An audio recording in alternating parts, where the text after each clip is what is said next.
పెసరపప్పు పొన్నగంటి కూరతో ఒక కర్రీ చేస్తున్నాను చూడండి.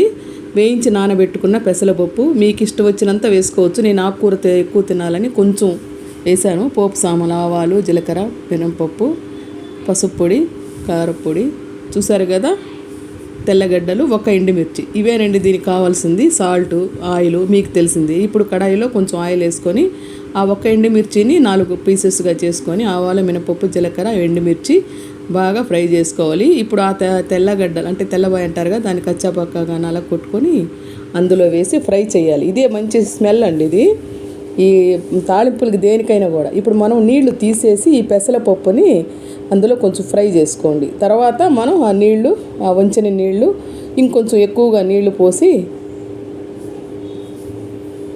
పసుపు పొడి వేసి ఇప్పుడు మనం దాన్ని కొంచెం బాగా ఉడకనివ్వాలి. పెసరపప్పుని చూస్తున్నారు కదా, ఒక 5 మినిట్స్ ఉడికిన తర్వాత అది కొంచెం బాగా నానుంది కాబట్టి ఉడుకుతుంది. ఇప్పుడు మనం సాల్ట్ వేసి కలిగి పెడతాం. బాగా ఉడికిపోయింది. ఇప్పుడు మనము నీళ్లు కూడా సరిపడా పెట్టుకున్నాము. ఇప్పుడు మనం ముందుగా క్లీన్ చేసి కడిగి పెట్టుకున్న పొన్నగంటి కూరని అందులో వేసేసి మూత పెట్టేయాలి. ఆ స్టీముకి, ఆ కింద ఉండే నీటికి అది ఉడికిపోవాలి.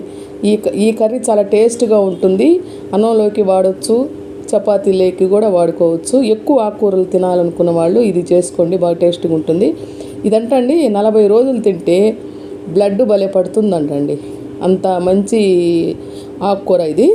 ఈ విధంగా మనం నీళ్ళంతా ఇంకిపోయేట వరకు మనం హై ఫ్లేమ్లో పెట్టి చేసుకోవాలి. ఇప్పుడు మనం దీంట్లో వేయాల్సిన అన్నీ వేసేసాము. ఇప్పుడు ఒకటి ఉంది. ఇదేంటంటే ఎండుమిర్చి, ఎండు కొబ్బరి, కొంచెం తెల్లగడ్డ. సో ఇది దీనికి సంబంధించిన ఆకుకూరలన్నిటిలోకి ఇది వేసుకుంటే బాగుంటుంది.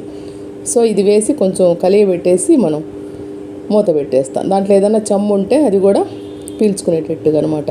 చాలా టేస్ట్గా ఉంటుంది. మీరు ఒకసారి ట్రై చేయండి. కందిపప్పుతో కూడా చేసుకోవచ్చు, కాకుంటే నాని ఉండాలి పప్పు బాగా. ఇదండి ఈ కర్రీ. మీరు ఒకసారి ట్రై చేయండి. ఎలా ఉందో నాకు కామెంట్ రూపంలో చెప్పండి. మరిన్ని వీడియోల కోసం నా